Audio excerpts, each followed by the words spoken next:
Good morning. Thank you for joining us at Capstone Coffee Conversation. Typically, we have these little conversations to discuss long-term thematic themes. We might talk about our theme, our process of investing. Last month we talked about Roth conversions. Sometimes we've talked about how to use your client portal.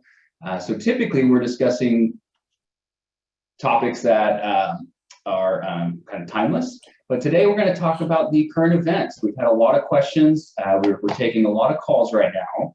And so I thought the idea of just sitting down and kind of discussing our thoughts on current markets, letting anybody ask any questions if they want, would be helpful. If you have a question, if you can type in the little chat function, send a message to the host, and we'll try to discuss any questions at the end. So we'll get those when we're all done. So if you have something you're thinking that's on your mind, feel free to just type that to the host. And as always, you can give us a call after the meeting or after this little conversation, and we can chat with you about markets. It's been very volatile lately, so hopefully this is a timely discussion. We're going to try and give you a little recap of where we're at, things that we were doing over the last quarter, and where we see things at today, and it's kind of ever changing right now. So let's get started.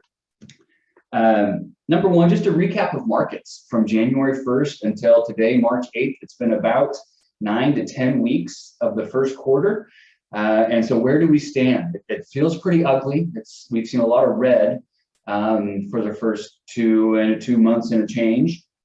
So just, sometimes we get lost in the, every day, but just to back up and give a year-to-date recap, the S&P 500, so the 500 biggest companies in the United States, S&P 500 is down 12% so far this year.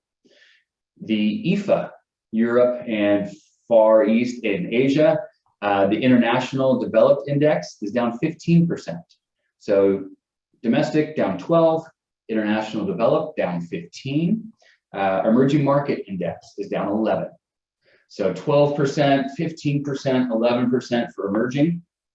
Small companies in the United States down 9%. Okay, so we're doing a little bit better than the S&P 500.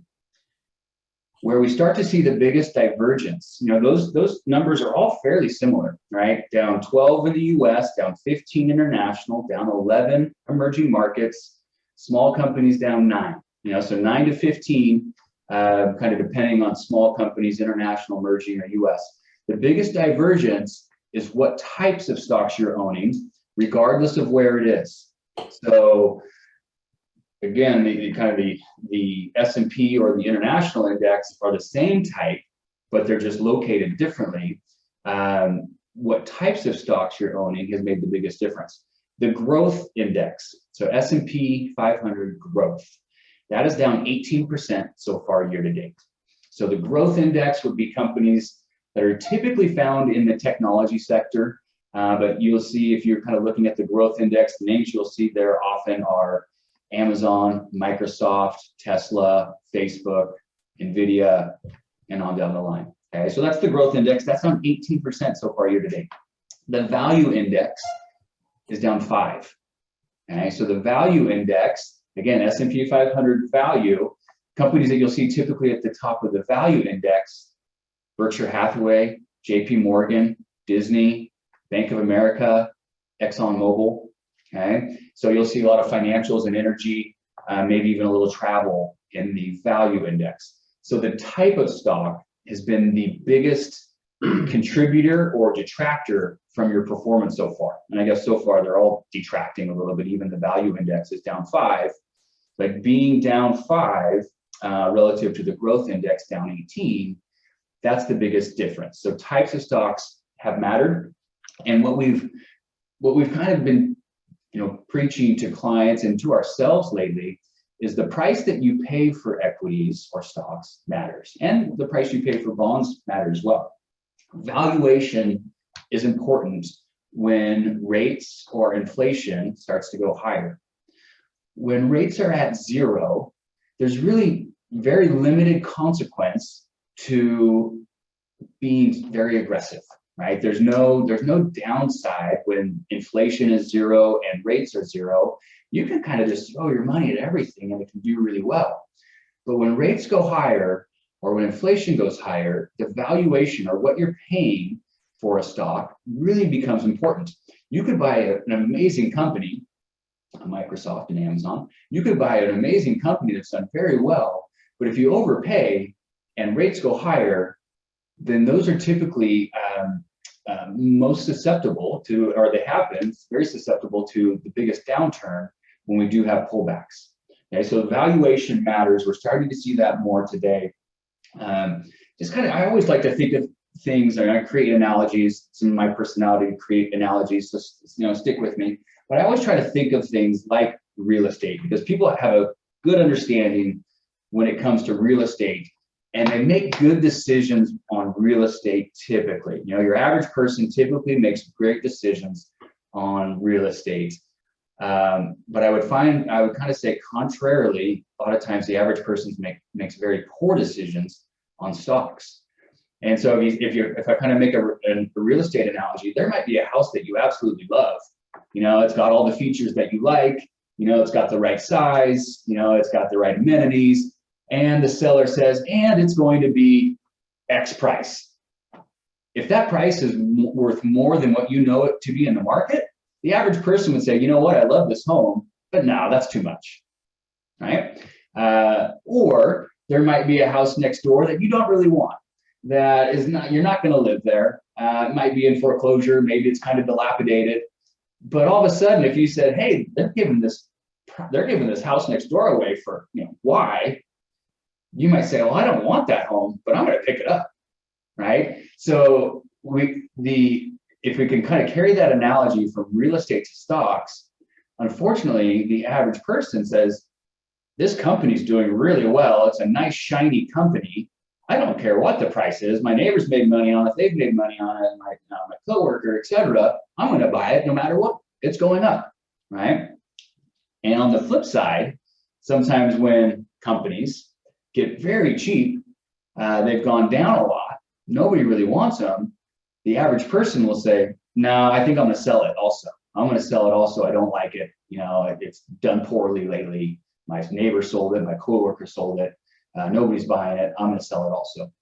So to try to carry that analogy, I think, again, people make great decisions when it comes to properties. They can understand what's a price that it's worth and maybe what's not. Obviously, that's changing today too.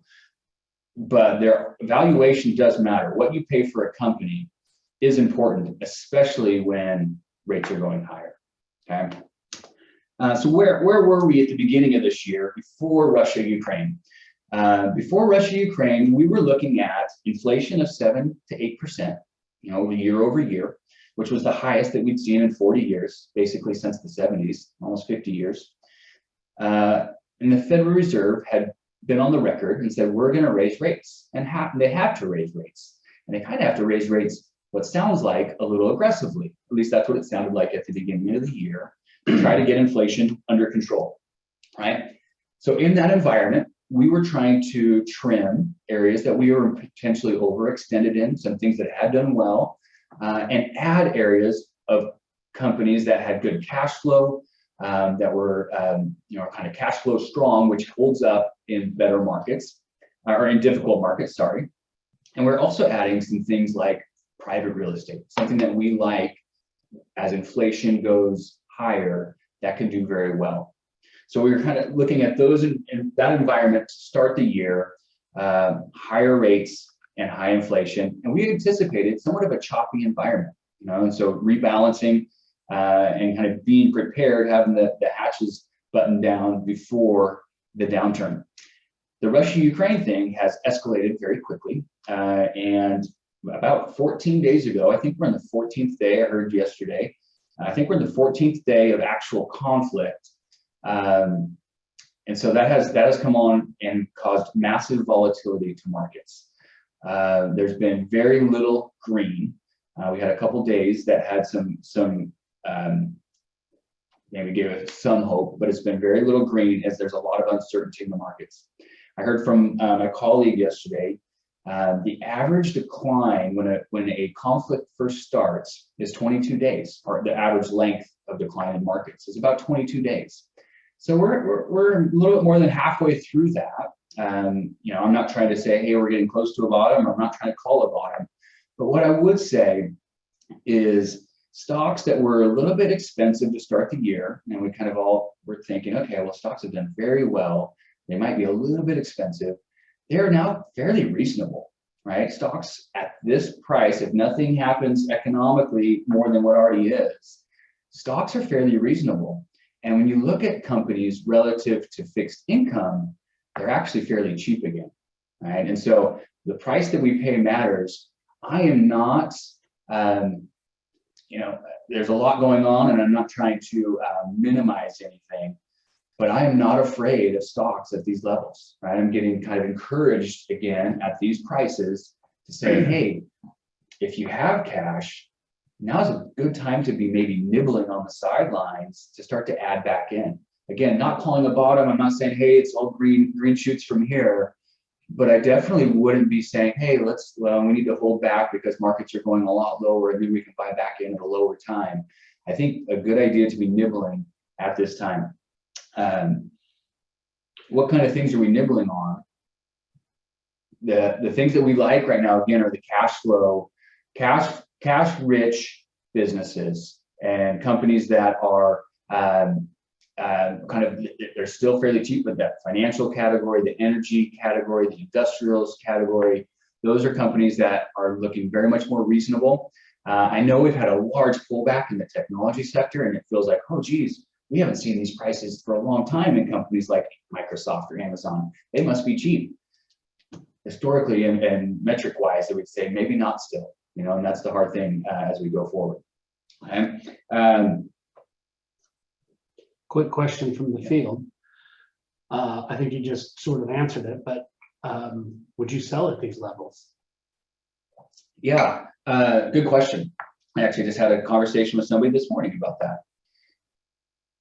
I would encourage you not to change your process.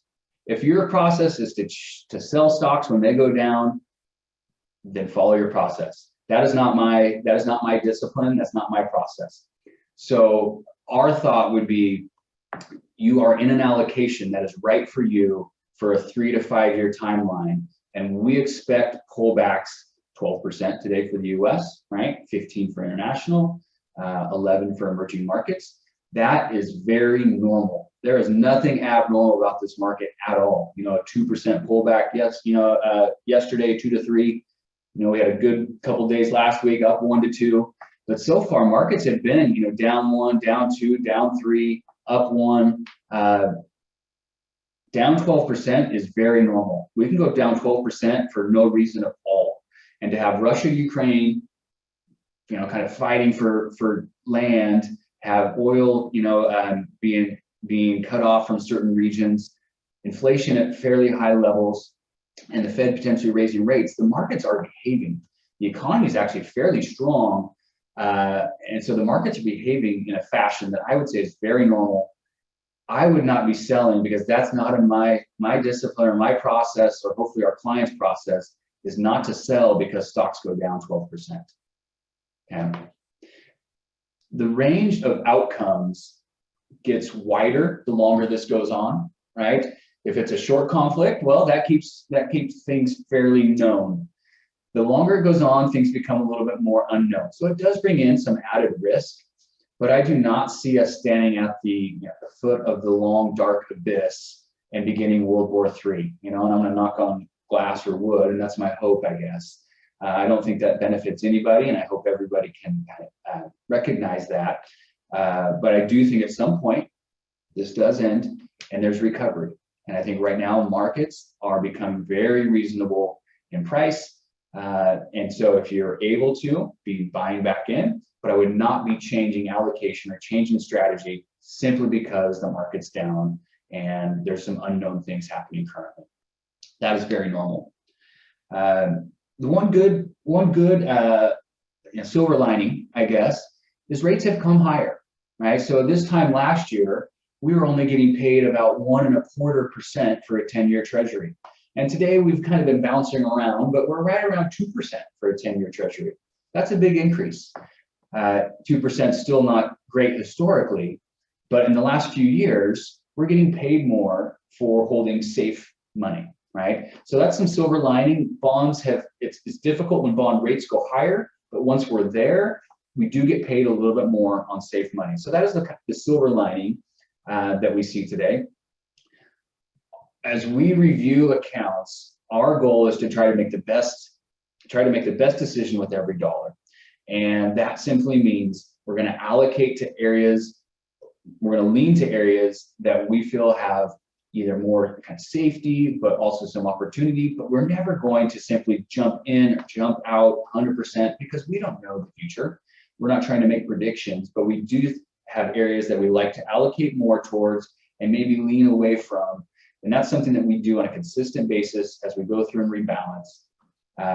But the discipline process is very important when it comes to these types of environments. January 1st of 2021, so we're going back 14 months. I was anticipating 2021 to be somewhat of a choppy year myself. I was very surprised. We had new administration coming into the White House. We had stocks that had done very well for 4 years and kind of richly valued.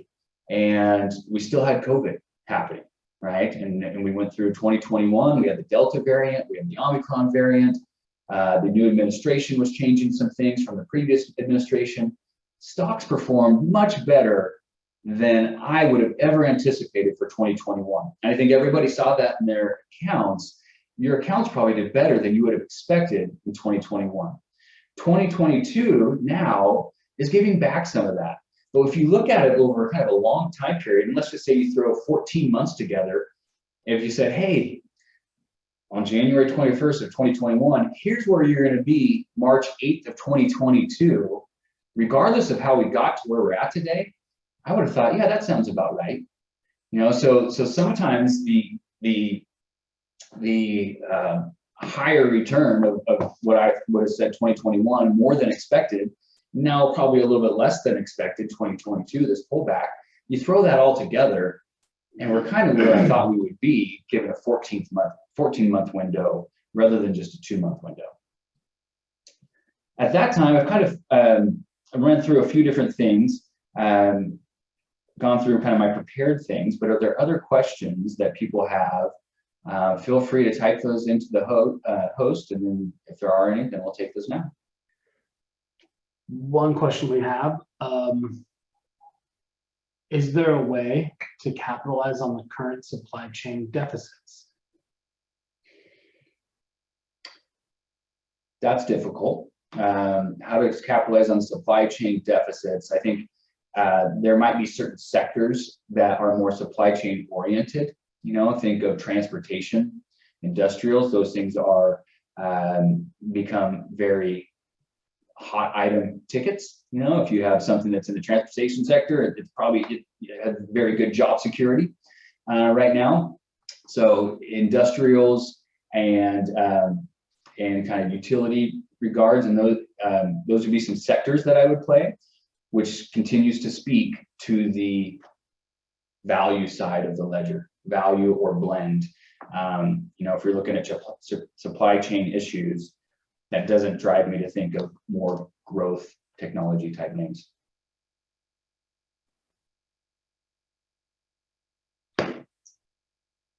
Thank you.